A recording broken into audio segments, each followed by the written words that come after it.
தொடர்ந்து இறங்கிட்டு இருந்த மார்க்கெட் ஒரு வழியா ஒரு ஸ்மால் பவுன்ஸ் பேக்கோட முடிஞ்சிருக்கு.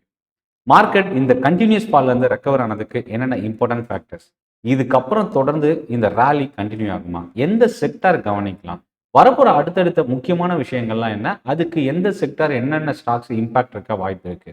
இன்னியோட போஸ்ட் மார்க்கெட் அப்டேட் 22 ஜனவரி. நாளையோட ட்ரேடிங் செஷனுக்கு என்னென்ன செக்டார், என்ன ஸ்டாக், இதை பற்றியும் நம்ம பார்க்க போகிறோம். சென்னை ட்ரேடிங் அகாடமி ஃபவுண்டர் நான் நாராயணன். இது வரைக்கும் இந்த சேனல் நீங்கள் சப்ஸ்கிரைப் பண்ணலாம், சப்ஸ்கிரைப் பண்ணி சப்போர்ட் பண்ணுங்கள்.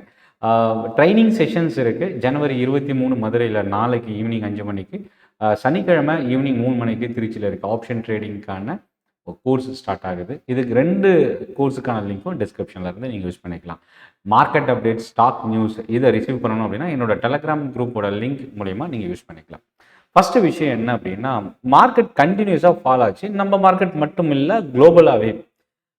ட்ரம்ப்போட இந்த கிரீன்லேண்ட் இஷ்யூ தான். கிரீன்லேண்டை டேக் ஓவர் பண்ண போகிறோம், மிலிட்ரி ஆக்ஷன்ஸ் மூலயமா நாங்கள் டேக் ஓவர் பண்ண போகிறோம்.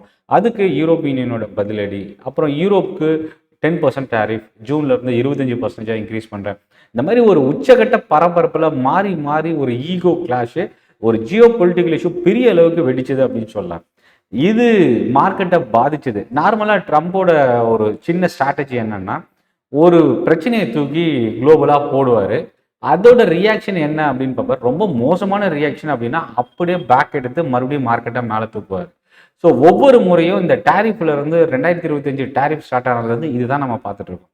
அதே போல தான் கண்டினியூஸ் மார்க்கெட் ஃபால், இது ஒரு பெரிய சிக்கலை ஏற்படுத்துன்றது தான் இப்போ ட்ரம்ப்போட பின்வாங்கலுக்கு ஒரு காரணமாக பார்க்கலாம்.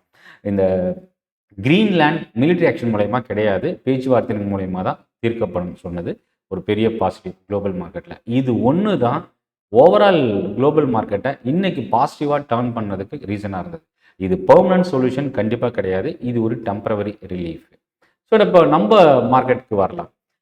இதில் ரொம்ப முக்கியமானது என்னென்னா 2 விஷயம். ட்ரம்ப்போட ஒரு இம்பார்ட்டன்ட் அனௌன்ஸ்மெண்ட், அதாவது இந்த டாவோஸ் ஸ்பீச்சுக்கு அப்புறம் இந்தியாவோட கிரேட் டீல் வந்து சைன் ஆக போகுதுன்னு ஒரு பாசிட்டிவ் சைன் தான். இன்னைக்கு எக்ஸ்போர்ட் ஸ்டாக்ஸ் இன்க்ரீஸ் ஆகிறதுக்கு ரீசனாக இருந்தது. Textile companies, pharma companies, IT கம்பெனிஸில் ஒரு சில ஸ்டாக்ஸு. 2வது, யூரோப் யூனியனுக்கும் இந்தியாவுக்குமான ட்ரேட் டீல் ஜனவரி 26 சைன் ஆகிறதுக்கான ஒரு வாய்ப்பு இருக்குன்னு மீடியாவில் ஒரு நியூஸ் வந்துட்டு இருக்கு. பட் இது எந்த அளவுக்கு உண்மை அப்படின்னு தெரியல. பட் 2மே பாசிட்டிவ் நியூஸ் தான்.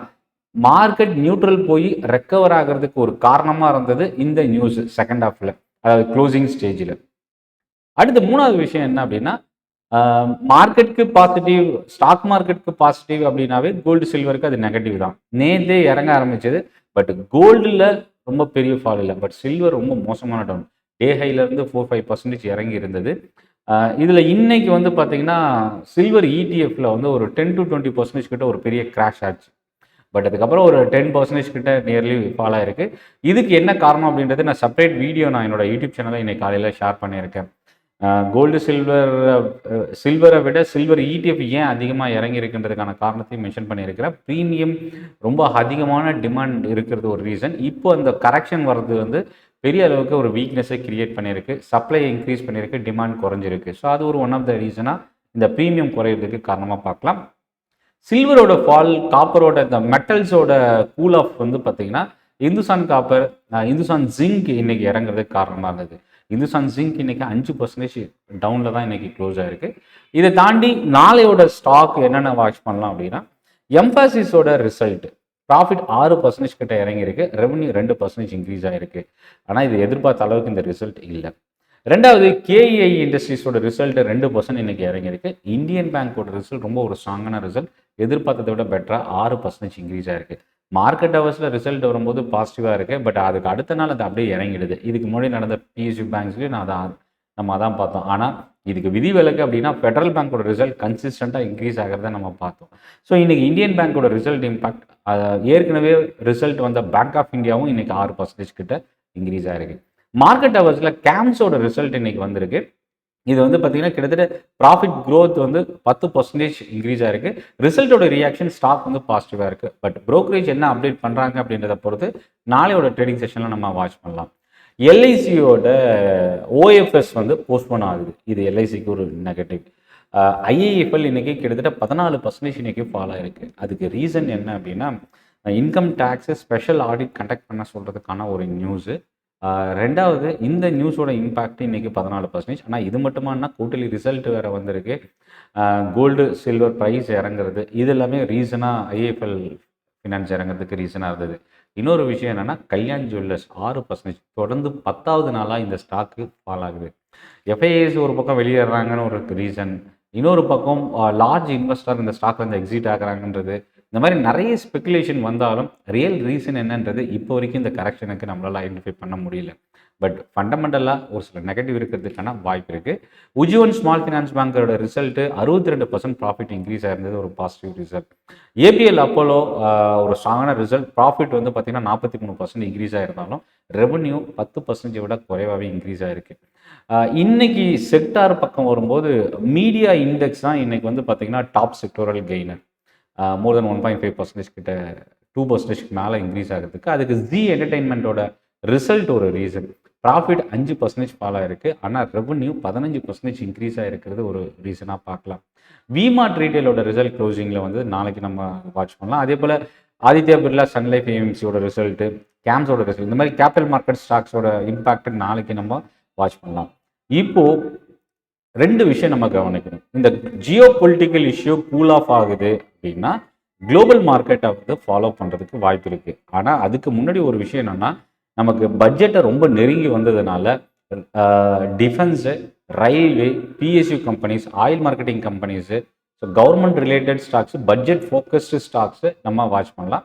ஸோ குளோபல் ட்ரெண்டு மேபி எந்த ஒரு பிரச்சனையும் இல்லை அப்படின்னா குளோபல் ட்ரெண்டை ஃபாலோ பண்ணுறதை விட டொமஸ்டிக்காக செக்டார் பேஸ்டு ஃபோக்கஸ் வந்து மார்க்கெட்டில் அதிகமாக இருக்க வாய்ப்பு இருக்குது.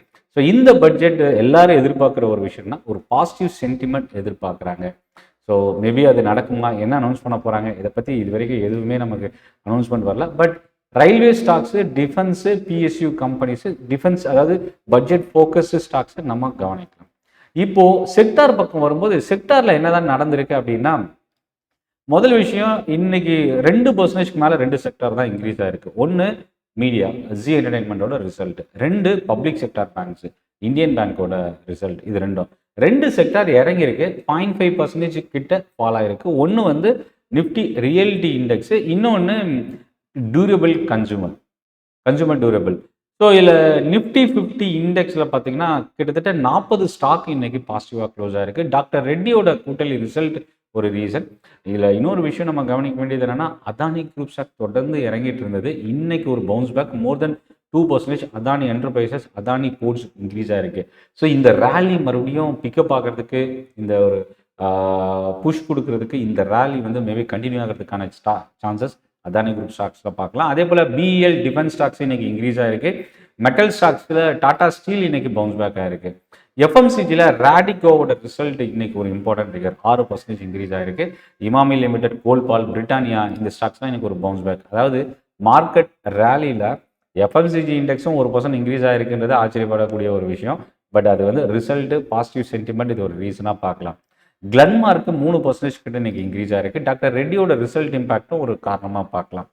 ஸோ ரியல்டியில் வந்து பார்த்தீங்கன்னா மேக்ரோடெக், அதாவது லோதா டெவலப்பர்ஸ், இதுதான் வந்து ரியல்டி இண்டெக்ஸில் இருக்கிற ஹெவி வெயிட்டேஜ் ஸ்டாக்ஸ். இந்த ஸ்டாக் இறங்கினது ஒரு ரீசனாக பார்க்கலாம். 4% கிட்ட இன்னைக்கு இந்த ஸ்டாக் இறங்கியிருக்கு. கன்சூமர் டியூரபிள்ஸில் வந்து பார்த்தீங்கன்னா பெரிய அளவுக்கு எந்த ஸ்டாக்கும் சர்வைவ் ஆகலை. இன்னைக்கு கிட்டத்தட்ட 0.9% இறங்கினதுக்கு என்ன காரணம் அப்படின்னா 2 ஸ்டாக்கை சொல்லலாம். ஒன்று கல்யாண் ஜுவல்லர்ஸ், இன்னொன்று டைட்டன். இந்த 2 ஸ்டாக்கு ஃபால் ஆனது ஒரு ரீசனாக பார்க்கலாம். பிஎஸ்யூ பேங்க் இண்டெக்ஸில் எல்லா ஸ்டாக்குமே இன்னைக்கு பாசிட்டிவாக இருக்குது. Bank of India, Indian bank தான் டாப்பில் ரிட்டைன் ஆகிருக்கு. ஸோ இந்த வீடியோ பற்றி உங்களோட ஃபீட்பேக் நீங்கள் கமெண்ட்டில் போஸ்ட் பண்ணலாம். சென்னை ட்ரேடிங் அகாடமி தமிழில் ஸ்டாக் மார்க்கெட்டை லேர்ன் பண்ணுறதுக்கான ஒரு பெஸ்ட் யூடியூப் சேனல். இந்த வீடியோ உங்களுக்கு பிடிச்சிருந்தா சப்ஸ்கிரைப் பண்ணிவிட்டு வாட்ச் பண்ணுங்கள். இந்த வீடியோ உங்களுக்கு யூஸ்ஃபுல்லாக இருக்கும்னு நினச்சிங்கன்னா லைக் பண்ணுங்கள். ஜனவரி 23 மதுரையிலையும், ஜனவரி 24 சனிக்கிழமை திருச்சியிலையும் ஆப்ஷன் ட்ரேடிங்கான கோர்ஸ் ஸ்டார்ட் ஆகுது. அதுக்கான லிங்க் டிஸ்கிரிப்ஷனில் இருக்குது. சென்னை ட்ரேடிங் அகாடமி டெலிகிராம் சேனலுக்கான லிங்க்கும் டிஸ்கிரிப்ஷனில் இருந்து நீங்கள் யூஸ் பண்ணிக்கலாம். நன்றி, வணக்கம்.